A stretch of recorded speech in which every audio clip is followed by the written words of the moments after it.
पाठक जी, आप तो नियोजित शिक्षकों को जाहिल, गंवार और बुज़दिल समझते थे। फिर आपको नियोजित शिक्षकों में क्या खास दिखा जो आप अब गांवों से उठाकर शहर के स्कूलों में नियोजित शिक्षकों को शिफ्ट करना चाहते हैं?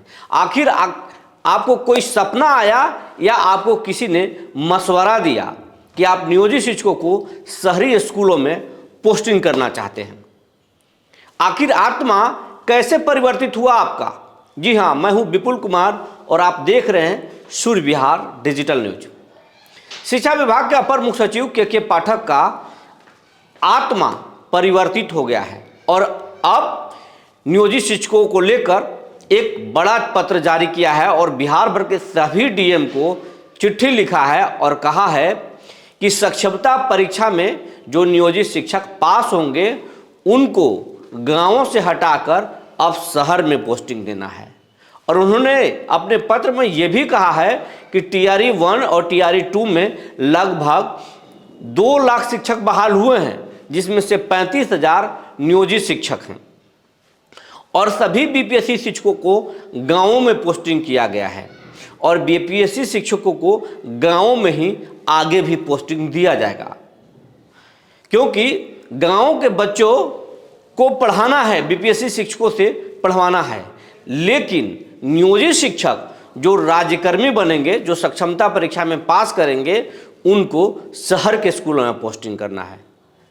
तो अब बड़ा सवाल ये उठता है कि जो शहर के स्कूल हैं या शहर के बच्चे हैं वो तो गांवों की तुलना में ज़्यादा अच्छे हैं, उसके पेरेंट्स अच्छे हैं, बच्चे अच्छे हैं और उनमें क्वालिटी भी अच्छा है। तो अच्छे क्वालिटी में नियोजित शिक्षकों को आखिर आप क्यों लगाना चाहते हैं? आपको तो बीपीएससी शिक्षकों पर भरोसा है, आपको लगता है कि बीपीएससी शिक्षक ही विद्वान हैं। हाँ, हम भी मानते हैं वो विद्वान हैं, तभी तो परीक्षा पास हुए हैं। लेकिन हम ये भी मानते हैं कि नियोजित शिक्षक भी उतने ही होनहार हैं और विद्वान हैं, लेकिन आपको नहीं लगता है, इसीलिए आप बार बार नियोजित शिक्षकों से परीक्षा लेना चाहते हैं। इसीलिए तो आप जीत पर अड़ गए हैं और ये भी आपका कहना है कि जो परीक्षा में पास नहीं होंगे उनकी सेवा समाप्त कर देंगे। ये कहीं से उचित नहीं है पाठक जी। जब आपके नज़र में जाहिल हैं, गंवार हैं नियोजित शिक्षक, तो फिर आप शहर के स्कूलों में उनका पोस्टिंग क्यों करना चाहते हैं? उनको भी कहीं गांव में उठाकर फेंक दीजिए।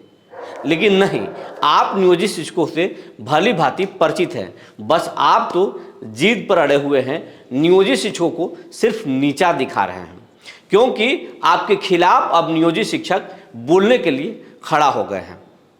आपने तो बिहार भर के डीएम को भी पाठ पढ़ाया, लेकिन अब उसी डीएम के सामने आपको आग्रह करना पड़ रहा है। इसके पहले भी आपने नियोजित शिक्षकों के प्रदर्शन को लेकर पत्र जारी किया और पूरे बिहार भर के डीएम से आग्रह किया कि मदद कीजिए, नियोजित शिक्षक जो आंदोलन में जाएंगे 13 फरवरी को, उन पर एफआईआर कीजिए। और उस पत्र में भी आपने सुसंगत धाराओं का जिक्र किया है, जैसे उन धाराओं के बारे में बिहार के किसी भी डीएम या किसी भी एसपी को जानकारी नहीं हो। आप अपने आदत से कभी बाज नहीं आते हैं। नियोजित शिक्षकों पर जरा नरमी बरतिए। आप ये मान लीजिए नियोजित शिक्षक होनहार हैं, काबिल हैं, उनकी योग्यता में कोई कमी नहीं है और कई परीक्षा देकर पास हुए हैं और वो साबित कर चुके हैं कि उनकी मेधा बहुत बेहतर है।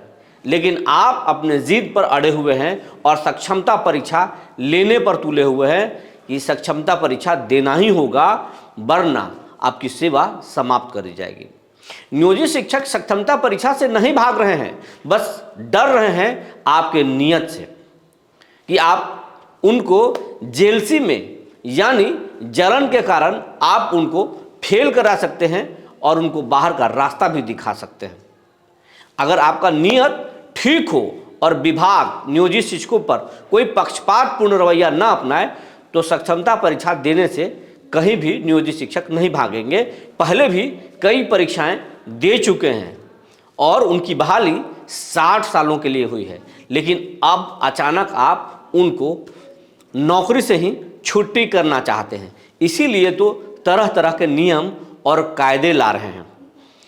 लेकिन एक बार आप विचार कीजिए और सोचिए कि जिन नियोजित शिक्षकों का उम्र 50 साल या 55 साल हो चुका है, जिसका बेटा बाहर पढ़ रहा हो और बेटी जवान हो, उसकी शादी करनी हो उसको, और कभी वो कंप्यूटर नहीं देखा हो और कंप्यूटर से आप ऑनलाइन एग्ज़ाम लेंगे तो हो सकता है वो फेल कर जाए।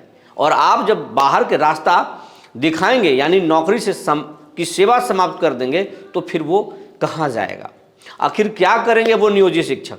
उनके पास कोई दूसरा उपाय नहीं रहेगा और वो रो रो कर उनका बुरा हाल हो जाएगा। इसलिए पाठक जी अपने व्यवहार में और अपने नियत में बदलाव लाइए। और आप सही सोचे हैं कि नियोजित शिक्षक होनहार हैं और उनको शहर के स्कूलों में ही पोस्टिंग देना चाहिए, तो ये सही है। लेकिन सक्षमता परीक्षा का पैटर्न बदलिए और नियोजित शिक्षकों के प्रति आप अपना व्यवहार बदलिए। नियोजित शिक्षक कभी सक्षमता परीक्षा से बाहर नहीं भागेंगे। हो सकता है तो बिना शर्त उन्हें राजकर्मी बनाइए और भरोसा कीजिए, हम भरोसा देते हैं नियोजित शिक्षक आपके शैक्षणिक माहौल को बदल देंगे, विद्यालय को बदल देंगे और बच्चों के भविष्य बना देंगे। जो जानकारी निकल कर आई थी हमने आपको बता दिया। तब तक के लिए धन्यवाद।